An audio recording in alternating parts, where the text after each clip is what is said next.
शुरू करते हैं आज की वीडियो को। आज मैं आपके लिए लेकर आया हूँ जो अभी हमारी इंडियन गवर्नमेंट ने एक स्कीम लॉन्च की है, अग्निपथ स्कीम। ठीक है ना, तो उसकी संपूर्ण जानकारी मैं आपके लिए लेकर आया हूँ, तो उसके बारे में आज हम बात करते हैं। तो स्टार्ट करते हैं कि टूर ऑफ ड्यूटी होता क्या है। तो अभी केंद्र सरकार ने एक नई योजना निकाल ली है डिफेंस मिनिस्ट्री, मतलब कि डिफेंस के लिए। तो उसमें जो भर्ती प्रक्रिया होगी उसको टूर ऑफ ड्यूटी बोलते हैं, उसको शॉर्ट फॉर्म में बोलते हैं टोर, TOD। ठीक है ना। तो सिंपल सी बात ये है कि इसमें क्या क्या होता है अभी, क्योंकि नई स्कीम है तो आधे लोगों को समझ आएगी, आधे को नहीं आएगी। तो इसलिए ये वीडियो को बनाने का मकसद यही है कि सबको इसके बारे में पता चल जाए कि भाई ये है क्या। ठीक है ना। तो देख, सबसे पहले क्या है, केंद्र सरकार ने एक सेना भर्ती के लिए एक नई योजना लेकर आई है। उसको कहेंगे जो भर्ती के, मतलब कि योजना का नाम तो अग्निपथ स्कीम है। क्या है? अग्निपथ स्कीम। लेकिन जो उसकी भर्ती होगी वो टूर ऑफ ड्यूटी के तहत होगी। ठीक है ना, टूर ऑफ ड्यूटी उसको बोलेंगे। कहा गया है कि इस योजना के तहत युवाओं को 4 साल के लिए इंडियन आर्मी में लिया जाएगा। इंडियन आर्मी ही नहीं है, तीनों विंगों के लिए है। ठीक है ना, एयरफोर्स, नेवी और आर्मी। ठीक है ना, ये इन सब के लिए बताई गई है। ठीक है। उसके बाद अब देखते हैं क्या क्या ये तीनों विंग के लिए टूर ऑफ ड्यूटी के तहत भर्ती कराई जाएगी युवाओं की। ठीक है ना, किसके लिए? तीनों सेनाओं में, तीनों विंगों के लिए, तीनों सेनाओं में युवाओं की भर्ती होगी टूर ऑफ ड्यूटी के तहत। टूर ऑफ ड्यूटी क्या है? 4 साल के लिए भर्ती, युवाओं की भर्ती। सिर्फ जो पहले कार्यकाल होता था आपका मतलब कि जो आपको सेवाएं प्रदान होती थी, 15 साल के लिए आप सेवाएं देते थे। ठीक है ना, मिलिट्री वगैरह में। लेकिन अब क्या कर दिया, अब वो घटा के तीनों सेनाओं के लिए 4 साल कर दिए। आप सिर्फ 4 साल के लिए आप सेना में रहेंगे। ठीक है। अब भर्ती होने वाले युवाओं का कार्यकाल 4 साल हो, आपको मैंने बता दी है बात, जिसमें से 6 महीने की तो उनकी ट्रेनिंग होगी। क्या होगी? 6 महीने की ट्रेनिंग होगी। सरकार ने इस योजना के तहत भर्ती होने वाले युवाओं को सेवा मुक्त होने पर कॉरपोरेट समेत अन्य क्षेत्रों के में काम के अवसर उपलब्ध करवाएगी। मतलब कि क्या है इसमें, तो अगर 100 बच्चे सेलेक्ट हो रहे हैं, एक सिंपल सी बात एग्जांपल के तौर पे बता रहा हूँ आपको, अगर कुछ 100 बच्चे सेलेक्ट हो रहे हैं आर्मी में, ठीक है ना, आप सिंपल सी बात मिलिट्री की ले लीजिए, इंडियन आर्मी की। अगर 100 बच्चे उन्होंने सेलेक्ट किए, उन 100 बच्चों में से 75 बच्चों को 4 साल के बाद रिलीज कर देगी। सभी के 100 पे 4 साल टूर ऑफ ड्यूटी लागू नहीं होगा। जो टूर ऑफ ड्यूटी है वो 100 बच्चों पे लागू नहीं होगा, वो 75 बच्चों पे लागू होगा। ठीक है ना। तो उन जो अब 25% को तो गवर्नमेंट अपने पास रख लेगी 15 साल के लिए ही। ठीक है, जो बेस्ट होंगे, सर्वश्रेष्ठ होंगे, उनको तो गवर्नमेंट 25% को 25 को तो अपने पास रख लेगी। ठीक है। लेकिन जो 75 बच जाएंगे उनके लिए बताया गया है कि उनको कॉरपोरेट समेत अन्य क्षेत्रों में काम के अवसर उपलब्ध कराए जाएंगे। और अभी जब मैं वीडियो बना रहा हूँ तो होम मिनिस्ट्री की नोटिफिकेशन आई है कि 10% का आरक्षण भी दिया जाएगा इनको असम राइफल्स में और CAPF में। ठीक है ना, तो उसमें भी 10% का रिजर्वेशन इनका है। और साथ साथ जो अन्य स्टेट्स हैं, जो राज्य हैं, वो भी इनको प्राथमिकता पहले देंगे। जैसे पुलिस की, स्टेट पुलिस की भर्ती होती है, या और कोई जो इनके लेवल की भर्ती होगी, उसमें इनको प्राथमिकता पहले दी जाने की बात कही जा रही है। ठीक है ना। और इसमें जब से ये लागू की गई है उसके बाद होम मिनिस्ट्री में बहुत चेंजेस भी कर दिए हैं। अभी ये आपको पता है 10% रिजर्वेशन वाला, साथ साथ जो इसकी उम्र थी वो पहले 21 साल बताई गई थी, लेकिन उसके बाद इस साल के लिए 23 साल कर दी गई है अधिकतम सीमा आयु। ठीक है ना, अधिकतम की जो आयु सीमा है वो 21 से के बढ़ाकर 23 साल कर दी गई है इस साल के लिए, कोरोना की वजह से, क्योंकि पिछले 2 साल में कोई भर्ती नहीं आई थी। ठीक है ना। अब क्या है, साथ साथ सरकार इस योजना की वजह से पेंशन पर पड़ने वाले बोझ से भी मुक्त हो जाएगी। क्योंकि इसमें क्या होगा, इसमें जो 4 साल के बाद युवा जो वो अग्निवीर बोलेंगे इनको, जो रिटायर होंगे, क्या बोलेंगे इनको, जो इस भर्तियों प्रक्रिया में पास होने के बाद 4 साल बाद रिटायर होंगे, उनको अग्निवीर बोलेंगे। तो उन अग्निवीरों को पेंशन नहीं दी जाएगी, उनको पेंशन भी नहीं दी जाएगी। उनको एक अमाउंट दिया जाएगा अच्छा खासा रिटायरमेंट पे, लेकिन कोई पेंशन नहीं मिलेगी। ठीक, उसके बारे में बताऊंगा क्या क्या कैसे मिलेगा। लेकिन पहले आपको बता देता हूँ कि पेंशन नहीं मिलेगी। इस तरह से सरकार पे जो पेंशन का अतिरिक्त बोझ पड़ता है वो हट जाएगा। ठीक है।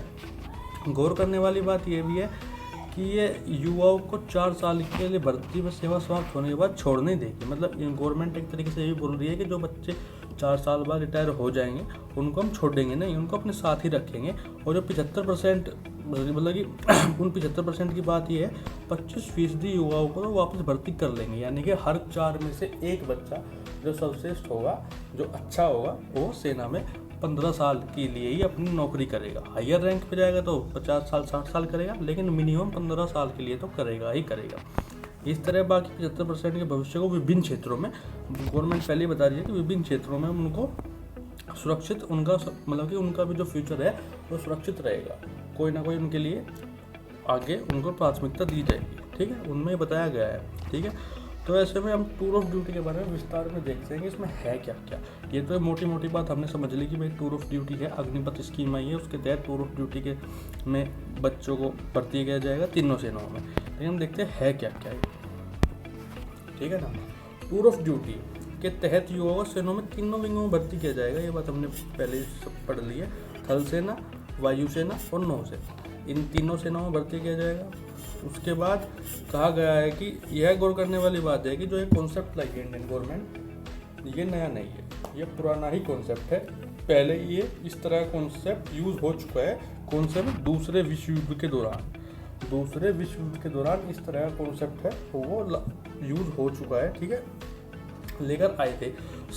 उसके साथ साथ ये बहुत सारा क्या नाम अमेरिका की में भी इस तरह की सेवाओं का प्रचलन है, लेकिन वहाँ की जो आयु सीमा है वो 4 साल नहीं, 8 साल है। वहाँ का जो मिनिमम मिलिट्री मैन होता है, जो आर्मी में बंदा सेलेक्ट होता है, उसकी जो अधिकतम मतलब कि रिटायर होने की एज होती है, जिसमें मतलब 4, वो अब गवर्नमेंट ने, इंडियन गवर्नमेंट ने यहाँ 4 साल के लेके आए, वहाँ वो 8 साल के, ठीक है ना।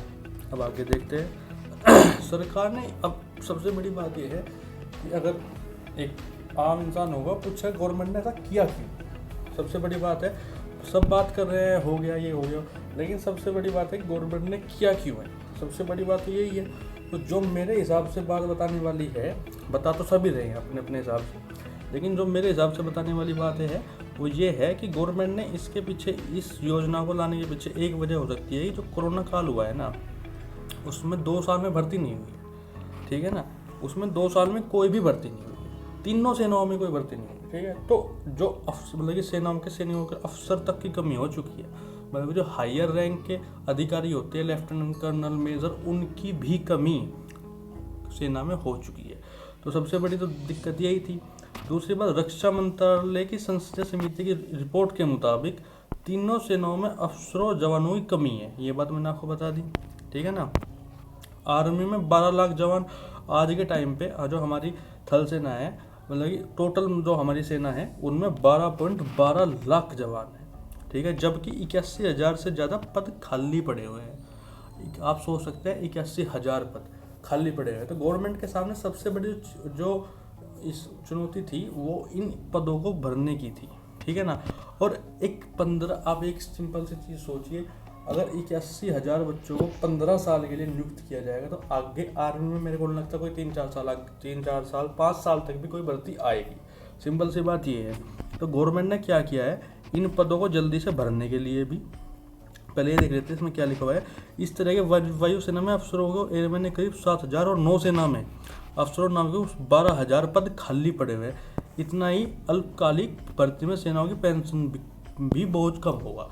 तो सबसे बड़ी बात यह है, गवर्नमेंट ने एक तो जल्दी भर्ती प्रक्रिया को लागू करने के लिए ये काम किया है। गवर्नमेंट बोल रही है कि हम 2 साल से इस पर काम कर रहे हैं, ठीक है ना। तो लेकिन मेरा सबसे बड़ा जो माइंड में जो मेरे आ रहा है वो यही है कि गवर्नमेंट को एक तो नए पद, सबसे बड़ी बात है कि गवर्नमेंट को पेंशन के जो उनके कंधे पे बोझ पड़ता था वो कम करना था, वो उन्होंने कम कर दिया। दूसरा, इंडिया जो मिलिट्री है, इंडियन आर्मी है, इनको जो एज है वो कम करनी थी।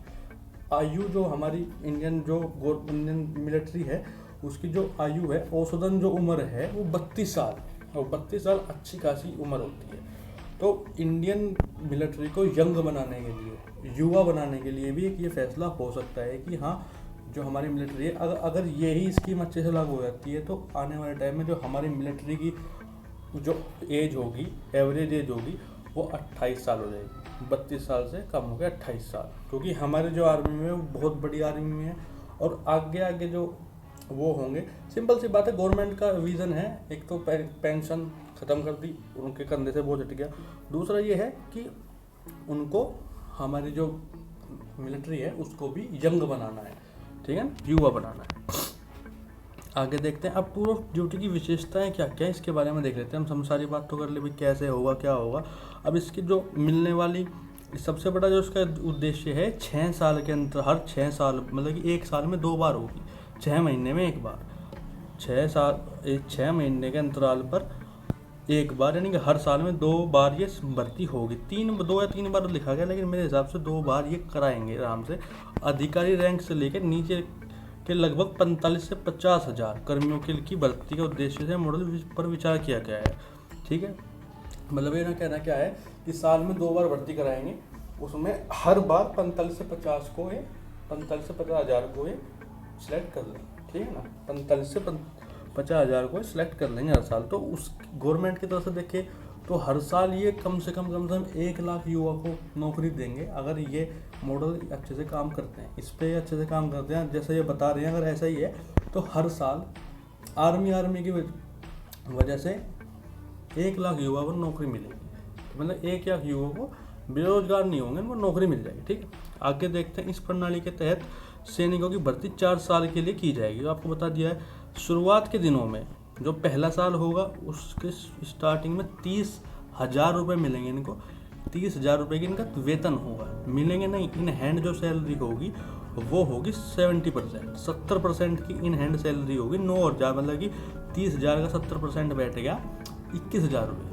21,000 रुपये की इनकी सैलरी होगी इन हैंड, और 9,000 रुपये इनके जमा कर लिए जाएंगे गवर्नमेंट फंड में, जो उनको बाद में फंड गवर्नमेंट भी उसमें अपना हिस्सा देगी, और साथ में 9,000 रुपये इनके सैलरी में से भी काट लिए जाएंगे हर महीने। साल के आखिरी तक यानी कि 4थे साल तक ये जो तनख्वाह होगी इनकी बढ़ के 40,000 रुपये हो जाएगी। कितनी हो जाएगी? 40,000 रुपये। सेवानिधि योजना के तहत वेतन का जो लगभग 30% बचत होगी, तो 30% होगा, यानी कि 100 रुपये में से 30 रुपये में गवर्नमेंट अपने पास ही रख लेगी, और 70% हमको वापस दे देगी, मतलब कि तनख्वाह के तौर पे। वे जो हमारे 30% कट रहे हैं वो भी हमको बाद में मिलना है। गवर्नमेंट भी उसमें अपना योगदान देगी, उसको दोनों को मिला के वो एक तरीके से पैकेज मिलेगा जब 4 साल के बाद रिटायर हो। ठीक है ना, तो कुल मिलाकर जो सेवा मुक्त होने पर सैनिकों को 10 से 12 लाख रुपए दिए जाएंगे टोटल। अगर मैं अपना कैलकुलेशन बताऊंगा आपको तो 4 साल में 41 लाख रुपए, 4 साल में 41 लाख रुपए अगर इसके तहत मिलेंगे, जो इसमें भर्ती होगा और रिटायरमेंट होने तक सब कुछ सैलरी वगैरह सब कुछ मिला के, जो मेरे कैलकुलेशन के हिसाब से 41 लाख रुपए हर इंसान को मिलेंगे इसमें जो भर्ती होगा।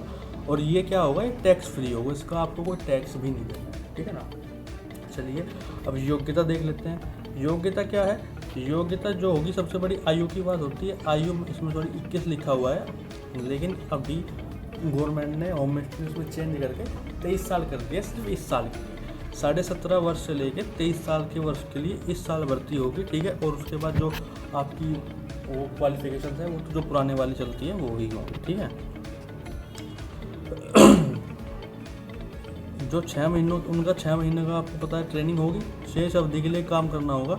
वर्तमान में एक सैनिक मिनिमम जो आपको एवरेज बताई थी 15 साल करता है, लेकिन एक सैनिक लगभग 17-20 साल सेवा देता है इंडियन आर्मी वगैरह में। ठीक है, तो वो घटा के 4 साल करता है। अब इसमें गवर्नमेंट बता रही है सैनिकों का फ़ायदा क्या होगा। सैनिकों का फ़ायदा ये होगा कि वही एक तो 10 लाख रुपए मिलेंगे आपको सेवा मुक्त होने पे, रिटायरमेंट होने पे, लेकिन पेंशन के हकदार आप नहीं होंगे, आपको पहले ही बता दिया गया है। ठीक है ना, प्रशिक्षण और कार्यकाल के दौरान अर्जित कौशल के आधार पर सैनिकों को डिप्लोमा मिल सकता है आपको, और क्रेडिट मतलब सम्मानित जो अवार्ड वगैरह होते हैं, जो अच्छा काम करोगे आपको वहाँ अवार्ड वगैरह मिल सकते हैं। और 48 लाख रुपए का जीवन बीमा भी गवर्नमेंट इसमें कराएगी। ठीक है ना, 48 लाख रुपए का जीवन बीमा भी इसमें गवर्नमेंट कराएगी। इन भर्तियों में 25% को 4 साल के बाद सेवा में वापस शामिल किया जाएगा। हालांकि इस प्रक्रिया के तौर तरीके अभी अंतिम रूप नहीं दिया गया, मतलब कि जो 25% जो बच्चे होंगे सिलेक्ट होंगे उनका कैसे कैसे होगा उसको अभी ऑफिशियली नहीं बताया गया। ठीक है ना, जिन नौजवानों को वापस लिया जाएगा वो अगले 15 साल तक सेवा दे सकेंगे, और सेवानिवृत्ति लाभ उनको पेंशन भी मिलेगी, उनको सब कुछ होगा। वो एक जैसे पुराना हमारा तौर तरीका है, उनके हिसाब से उनको सब कुछ होगा, उनको पेंशन मिलेगी, सब कुछ होगा। लेकिन जो 4 साल के लिए करेंगे उनको पेंशन नहीं मिलेगी, उनको टोटल आपको 41 लाख रुपये मैंने आपको बताए हैं वो मिलेंगे। ठीक है, डिफेंस सेक्टर में इसका क्या फ़ायदा है? अब सबसे बड़ी बात है कि अगर आपने युवा करनी है अपनी मिलिट्री को, तो सबसे बड़ी बात है आपको अपना जो सुरक्षा बजट है उसका कम से कम 60% जो वो है आपको अपने आधुनिकता पे लगाना होगा। तो उसी के दूसरा सबसे बड़ा जो ये हो सकता है वो ये भी है कि इसमें जो गवर्नमेंट को जो पेंशन वगैरह का बोझ था उससे कम होने के लिए वो तो काट दी, जो उससे पैसा बचेगा उससे आधुनिकता के लिए लगाया जाएगा गवर्नमेंट, ठीक है। डिफेंस सेक्टर का क्या फ़ायदा है? इसमें सशस्त्र बलों को संबंधित कई कठिनाई का समाधान होने की संभावना दिखती है, ठीक है ना।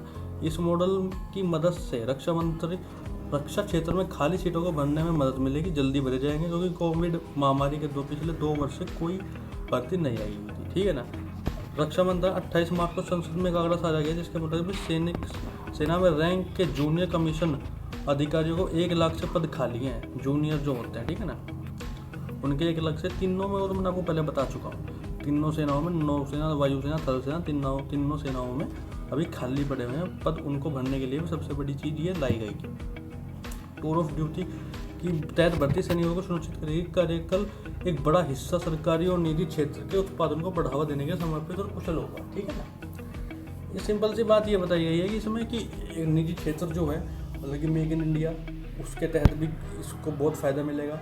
दूसरा, अगर आप एक तरीके से मान के चले, अगर भारत का रक्षा बजट 100 रुपये का है और 100 रुपये में से ही अगर हमारे 60 रुपये 70 रुपये हमारे सिर्फ आपको मतलब कि सैनिकों को पेंशन देने में और सैनिकों की सैलरी देने में चले जाते हैं, 30% में गवर्नमेंट क्या कर लेगी? 30 रुपये में क्या हमको मिल जाएगा, क्या नहीं मिलेगा? तो गवर्नमेंट ने ये भी सोचा है कि अगर हम पेंशन कम कर देते हैं और ऐसा कर देते हैं तो ये जो 70% से घट के 50% पर है, तो उससे हमको नए नए उपकरण बनाने को और ख़रीदने को बहुत वो मिलेगी, ठीक है ना। तो उसके लिए भी ये हो सकता है सोचा हो गवर्नमेंट ने कि हाँ हम ऐसा भी कर सकते हैं। और दूसरी सबसे बड़ी बात यह है कि सेना को युवा बनाना एक सबसे बड़ी प्राथमिकता है गवर्नमेंट की। अब तो जो टूर ऑफ ड्यूटी है इससे संबंधित चिंताएं भी बहुत हैं। अभी आप देख रहे होंगे लोग, जो बच्चे तो क्या ही कहें, रेल फूक रहे हैं, कुछ फूक रहे हैं। अभी मैं एक आर्टिकल पढ़ रहा था, 500 करोड़ रेलवे का नुकसान हो चुका है अभी तक। जिस टाइम पे मैं वीडियो बना रहा हूँ उस टाइम तक रेलवे का 500 करोड़ का नुकसान हो चुका है। उसकी भरपाई कौन करेगा? और CDS विपिन रावत जो थे, हमारे पहले CDS विपिन रावत जी थे, उन्होंने एक बात कही थी, उनकी ये बात मेरे को बड़ी अच्छी लगती है कि जो सेना है ना वो नौकरी का जरिया है ही नहीं। तो सिंपल सी बात है, जिसको नौकरी करनी है उसके लिए स्कीम सबसे बेकार है, जिसको देश सेवा करनी है उसके लिए ये स्कीम सबसे अच्छी है। मैं बहुत सारे लोगों से मिलता हूँ, वो बता रहे 60 साल के जो मतलब कि लोग हैं वो बोल रहे थे कि सबसे अच्छी चीज़ ये है कि मतलब कि 4 साल बाद आदमी रिटायर, तो हर 4 साल में नए बंदे को आने को तो मौका मिलेगा, उनको भी तो प्रोत्साहन मिलेगा कि हाँ भाई नए आ रहे हैं, लड़के नए आ रहे हैं। तो एक तरीके से 30 से 40% जो हमारी जनसंख्या होगी वो ट्रेंड हो चुकी होगी अगले 50-60 साल की, अगर हम बात सोचें तो उसके लिए भी एक अच्छा फैसला है। तो सिंपल सी बात, जिसको नौकरी करनी है उसके लिए चीज़ है ही नहीं। अब सिंपल सी बात गवर्नमेंट ने बता दी। अब लोग बाग हिंसा कर रहे हैं, रेल फूक रहे हैं, क्या फ़ायदा हो जाएगा? उससे कुछ भी नहीं होता, ठीक है ना। तो अब चिंताएं देख लेते हैं। जो विशेषज्ञ हैं, जो रक्षा क्षेत्र के विशेषज्ञ हैं, उनकी अलग अलग राय इसमें सामने आई हैं। कोई बोल रहे हैं कि थोड़ा सा बदलाव कर सकते हैं, 4 साल से 8 साल कर सकते हैं, 7 साल कर सकते हैं। सबकी मिली जुली राय है। कोई इसको बहुत अच्छा बता रहा है, कोई बिल्कुल ख़राब तो कोई भी नहीं बता रहा, ठीक है ना। कोई बोल रहा है इसमें थोड़ी सी चेंजेस की जा सकते हैं, तो गवर्नमेंट कर भी रही है टाइम से। पहले 21 साल से इस साल के लिए एज 22-23 साल की, उसके बाद 10% का आरक्षण किया। हरियाणा गवर्नमेंट ने भी अनाउंस कर दिया है कि जो ये बच्चे अग्निवीर रिटायर होकर आएंगे उनका जो आगे की सरकारी नौकरी वगैरह होगी उनमें वो ख्याल रखा जाएगा। तो क्या पता आगे आने वाले टाइम में स्टेट गवर्नमेंट से, राज्य सरकार है, वो भी इसके लिए आगे बोल रहे हैं। और होम मिनिस्ट्री ने ऑफिशियल नोटिफिकेशन में ये बात बोल ली है कि जो अग्निवीर रिटायर होंगे प्राथमिकता उनको दी जाएगी हर चीज़ में पहले। अगर स्टेट पुलिस में कोई भर्ती आ रही है तो उनको पहले वो दी जाएगी प्राथमिकता। रिजर्वेशन दे दिया असम राइफल्स में और CAPF में। तो बहुत सारी चीज़ें गवर्नमेंट भी कर रही है, ठीक है। तो इस तरह आप आंदोलन कर सकते हो, कोई दिक्कत नहीं। आपको अपना हक के लिए लड़ने के लिए खुली छूट है, लेकिन इतनी भी छूट नहीं है कि रेल फूक दो। 500 करोड़ का नुकसान बहुत बड़ी चीज़ होती है, और हमारी ट्रेन है वो। गवर्नमेंट कुछ नहीं, गवर्नमेंट का क्या है, गवर्नमेंट का क्या है, वो तो आलीशान बंगले में बैठी है। ट्रेन में कौन चलता है? आम नागरिक चलता है। आम नागरिक के लिए वो चीज़ है, तो उनको आप फूक रहे हो तो अपना ही नुकसान कर रहे हो और किसी का नहीं कर रहे हो। कई ऐसे विशेषज्ञ हैं जो टीओडी को लेकर चिंता व्यक्त कर रहे हैं। उनके मुताबिक वर्तमान प्रणाली के तहत पेंशन के साथ लगभग 20 साल की सेवा के तुलनीय अधिकांश सेना बिना पेंशन के बाद 4 साल ही सेवा देंगे। इस बात को लेकर भी चिंताएं जताई गई है। और ये एक जो मेन रीज़न मेरे को भी लगता है जो इसमें बदलाव का है, इसमें ट्रेनिंग प्रोग्राम इसमें ऐड नहीं करना चाहिए। सिंपल सी बात, जो मैं जो चाहता हूँ, जो मेरे को लगता है इसमें एक दिक्कत है, वो ये है कि जो बच्चों की जो ट्रेनिंग होगी, जो इसमें सेलेक्ट होंगे, उनकी जो ट्रेनिंग होगी, उस ट्रेनिंग को इन 4 सालों में ऐड ना किया जाए। अगर 9 महीने की ट्रेनिंग है, 6 महीने की है, तो वो 4 साल से अलग रखी जाए। 4 साल की इनकी प्योर नौकरी रखी जाए, प्योर इनकी सेवा रखी जाए, तो ज़्यादा अच्छा रहेगा मेरे हिसाब से, ठीक है ना। इन जो कि रक्षा विशेषज्ञ, उनका मानना है खास ऑपरेशन में उनके पास इतनी वो नहीं होगी, समझ नहीं होगी, क्योंकि उनके पास एक्सपीरियंस इतना नहीं होगा, तो वो कैसे हैंडल करेंगे उस चीज़ को, उसको लिए भी चिंता व्यक्त की जा रही है, ठीक है ना। तो सैनिकों को जिन्हें इन सैनिकों को करने की आवश्यकता हो सकती है। सेना के प्रारंभिक प्रस्ताव के अनुसार प्रवेश मापदंडों में ढील दिए बिना उन युवाओं को भर्ती किए जाने की योजना बनाई थी जो सेना में स्थायी करियर नहीं बनाना चाहते थे, लेकिन फिर भी सेना व्यवस्था से रोमांच का अनुभव करना चाहते थे, ठीक है ना। तो वही बात बताई गई है इसमें भी कि एक एक्सपीरियंस का इशू हो सकता है। तो अगर एक मेरे से पूछे कोई आगे कि आपको क्या लगता है इसमें कोई दिक्कत है या क्या है, तो मेरे हिसाब से सिर्फ एक इसमें बदलाव किया जाना चाहिए। अगर ज़्यादा करना चाहती है गवर्नमेंट तो उसकी 1 साल एज और बढ़ा सकती है, ठीक है। दूसरा जो बदलाव होना चाहिए वो जो उसकी ट्रेनिंग की जो पीरियड होगा, ट्रेनिंग का जो समय होगा, वो इन 4 सालों में ऐड ना किया जाए। बाकी गवर्नमेंट जो सोचती है वो अच्छे सोचेगी, ठीक है। तो सबसे एक अपील हो रहा है कि दंगा ना किया जाए, रेल ना फूकी जाए, अपनी ही रेल है। 500 करोड़ का नुकसान बहुत बड़ी चीज़ होती है यार, ठीक है। तो इस वीडियो को हम यहीं ख़त्म करते हैं। मेरे को लगता हो कि मैंने इस वीडियो में सब कुछ आपको बता दिया है, समझा दिया है, जो इस चीज़ से रिलेटेड थी, अग्निपथ स्कीम से रिलेटेड जो चीज़ें थी मैंने आपको बता दी है, ठीक है। तो इस वीडियो को वहीं ख़त्म करते हैं। जिसने हमारा चैनल सब्सक्राइब नहीं कर रखा वो सब्सक्राइब कर ले, आगे ऐसी ही अच्छी वीडियो आएंगी, ठीक है। तो अब अगली वीडियो में मिलते हैं, जब तक के लिए हंसते रहिए, खुश रहिए और पढ़ते रहिए।